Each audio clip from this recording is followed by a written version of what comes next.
belajar tentang fotosintesis, proses paling penting di bumi. Nah, sekarang coba kalian perhatikan di layar. Di sini ada gambar A dan juga gambar B. Nah, coba anak ibu semuanya, siapa yang berani untuk memberikan perbedaan dari kedua gambar ini? Ada gambar tumbuhan A, gambar tumbuhan B.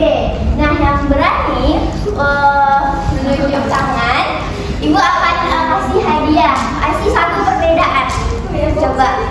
Coba Suci. Di gambar A bunganya masih segar, Bu. Di gambar B bunganya udah layu, Bu. Nah, benar ya, tepuk tangan Suci. Nah, ini ibu kasih sama Suci ya. Nah, ada lagi. Coba Haira apa? Gambar A itu ditaruhnya tuh di luar ruangan, Bu. Kalau yang B itu ditaruh dalam kotak. Nah, benar. Tepuk tangan pada Haira. Kira-kira ada lagi? Sama, Bu. Jawabannya sama. Udah sampai. Nah, berarti benar ya yang dikatakan Suci dan juga Haira bahwa tumbuhan A itu terlihat segar, sedangkan gambar B itu terlihat layu. Nah, kemudian pada gambar A itu dia tumbuhan itu diletakkan di tempat yang terbuka, yang terkena cahaya matahari. Sedangkan pada gambar B dia tempatnya tertutup, dia tidak bisa bernafas dan tidak mendapatkan sinar matahari. Nah, maka dari itu dari gambar ini kita dapat mengetahui pengertian dari fotosintesis. Kira-kira apa itu fotosintesis? Nah, fotosintesis itu adalah proses di mana tumbuhan mencari makanannya sendiri dari energi matahari, seperti itu. Sudah paham Bapak Ibu semuanya? Paham, Bu. Coba Ibu ingin tes. Tadi apa pengertian fotosintesis? Ibu kasih lagi hadiah. Coba Putri. Jadi fotosintesis itu proses di mana tanaman menggunakan energi cahaya dari matahari untuk memproduksi makanannya sendiri agar tetap bertahan hidup. Ya, benar ya. Tepuk tangan. Nah, sekarang setelah anak ibu semua paham tentang pengertian dari fotosintesis, kira-kira apa saja ya bahan yang dibutuhkan dalam proses fotosintesis? Sama halnya ketika kita ingin membuat sebuah kue, berarti kita membutuhkan yang namanya bahan-bahan, yaitu seperti apa?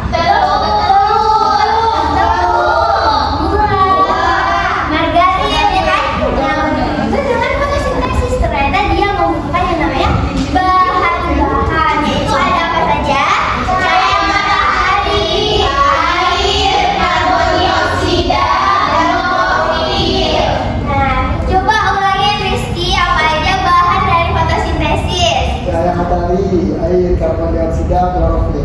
Ya, benar ya. Bukan pada Rizky.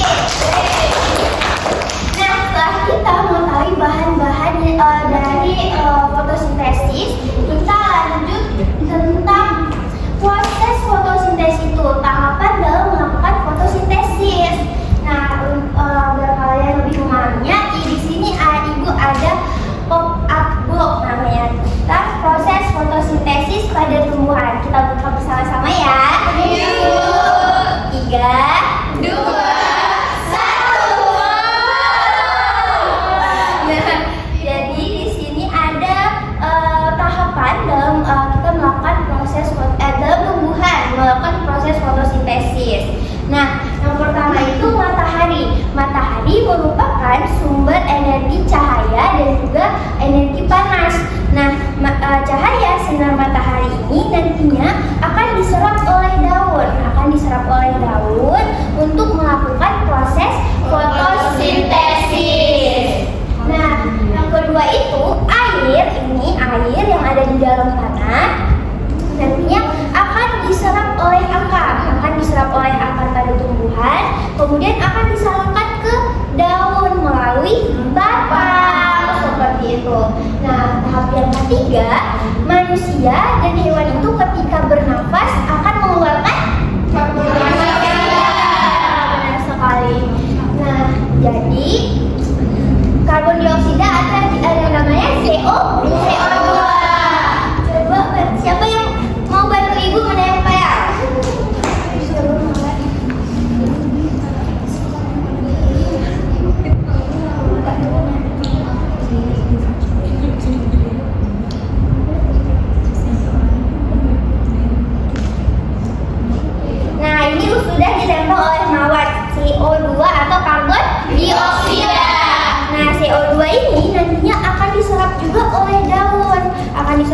daun untuk melakukan fotosintesis. Nah, selanjutnya setelah karbon dioksida itu diserap oleh daun, nah daun ini memiliki warna alami yaitu warna hijau.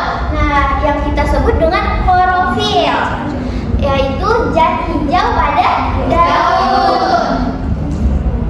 Nah, bentuknya itu seperti ini. Nah, jadi di dalam daun itu terdapat klorofil. Coba siapa yang mau? Saya mau.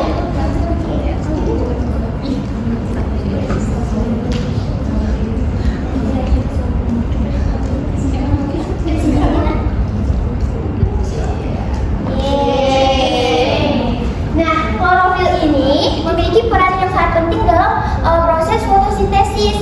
Nah, ketika cahaya matahari diserap oleh daun atau lebih tepatnya klorofil, maka klorofil ini nantinya yang akan mengubah air dan juga karbon dioksida menjadi makanan dan juga oksigen. Yang kita sebut dengan O2. Siapa yang ingin nempel? Iya ada.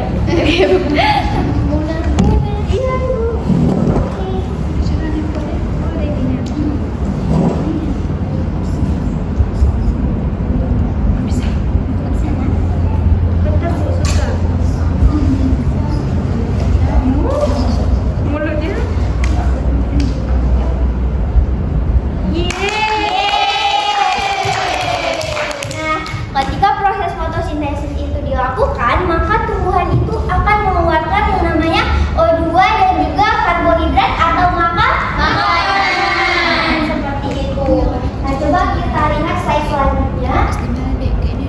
Nah, ini dia inti dari proses fotosintesis agar kalian mudah dalam memahaminya, yaitu ketika cahaya matahari diserap oleh klorofil, maka klorofil ini yang nantinya akan mengubah apa tadi? Air dan juga karbon dioksida dan akan menghasilkan karbohidrat dan juga oksigen. Nah, betul sekali Ati. Tadi sudah paham tentang proses fotosintesis? Nah, kira-kira setelah proses fotosintesis apa ya yang dihasilkan dari proses fotosintesis itu? Ada dua, yaitu adalah karbohidrat dan oksigen. Nah, karbohidrat ini atau disebut dengan makanan ini kemudian akan disalurkan oleh batang ke seluruh bagian tumbuhan. Nah, kelebihan dari makanan ini nantinya akan dibentuk tumbuhan menjadi buah. Nah, jadi buah apel, buah jeruk, buah atau umbi-umbiannya, nah itu kemudian ubi, wortel, nah itu adalah tumbuhan menyimpan cadangan makanannya seperti itu. Nah, sedangkan oksigen itu akan dikeluarkan oleh daun ke udara sehingga manusia itu bisa bernafas. Kalau dipikir-pikir tumbuhan ini baik ya. Dia memasukkan ataupun menyerap karbon dioksida ketika kita menghembuskan nafas, tetapi dia mengeluarkan oksigen.